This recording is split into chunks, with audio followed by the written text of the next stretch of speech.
Hey everyone! Welcome back to our exploration of future possibilities outside of your bubble.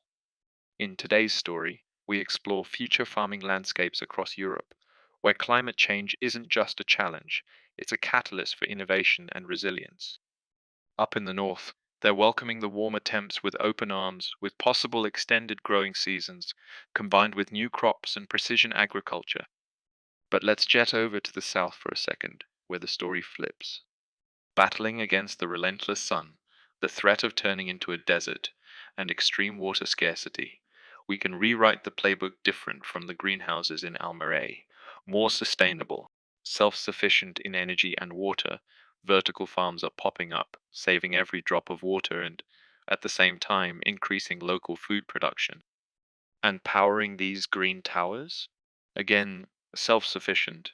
The grid only as the last remorse. A lineup of tech marvels straight out of a futuristic movie: solar panels, batteries, wind turbines, you name it. It's like they've summoned the forces of nature to fight the battle against climate change.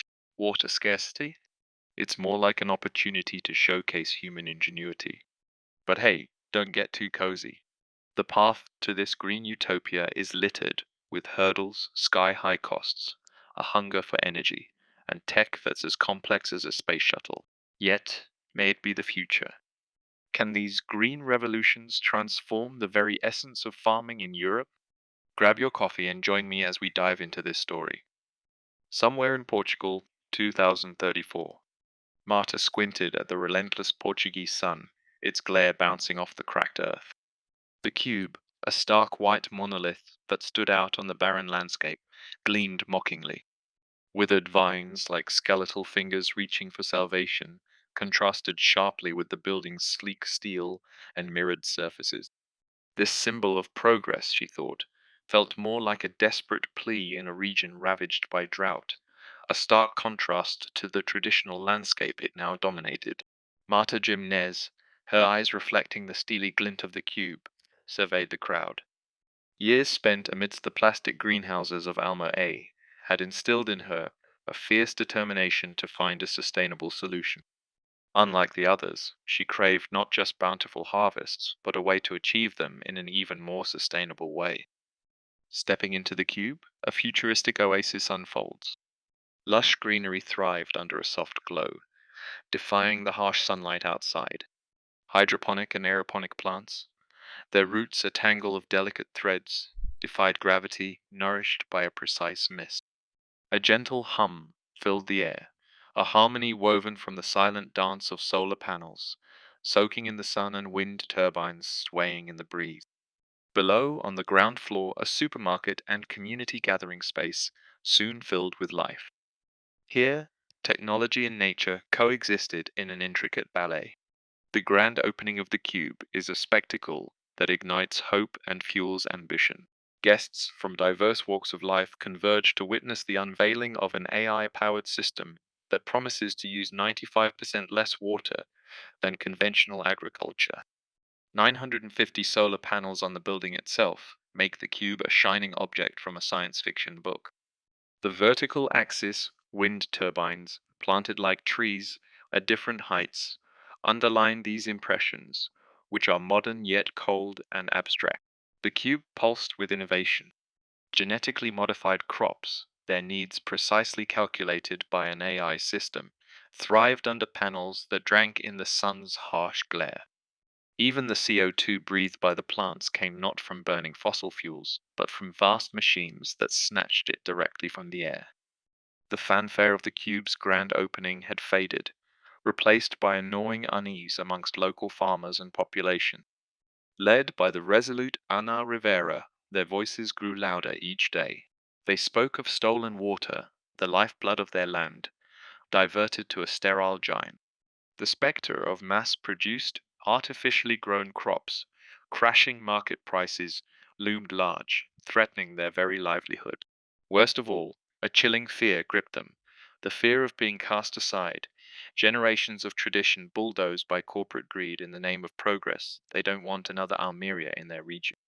Her arguments, bolstered by studies and testimonials, paint a picture of a community at a crossroads, grappling with the implications of integrating such a disruptive model into their agricultural landscape.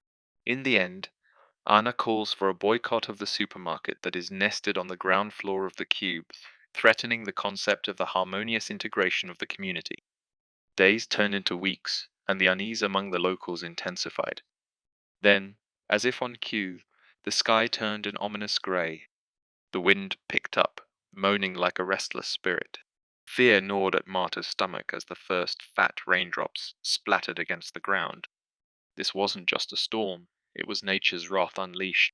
The storm raged for what felt like an eternity.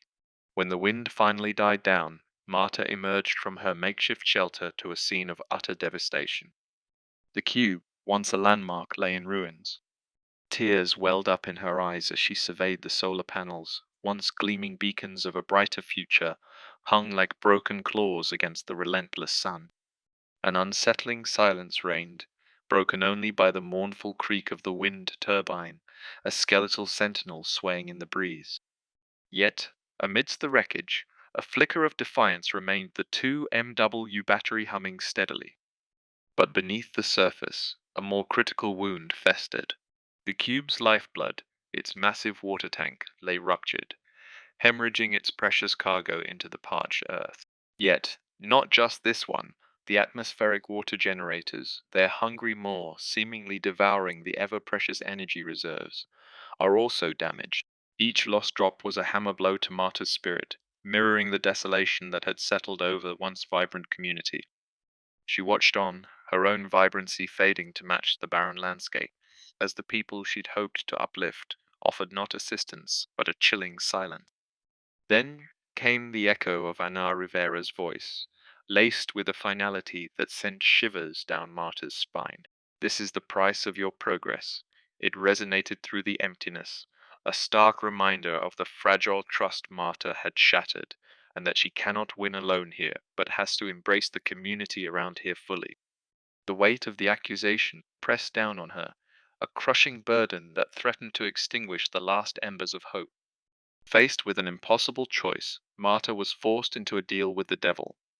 The cube's self-sufficiency, once a symbol of progress, was now its Achilles heel.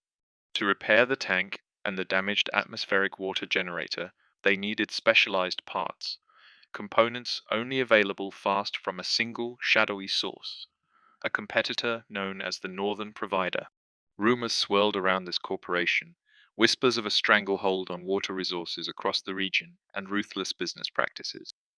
The farmers, ever vigilant, watched with a mixture of suspicion and a grudging acceptance of the situation.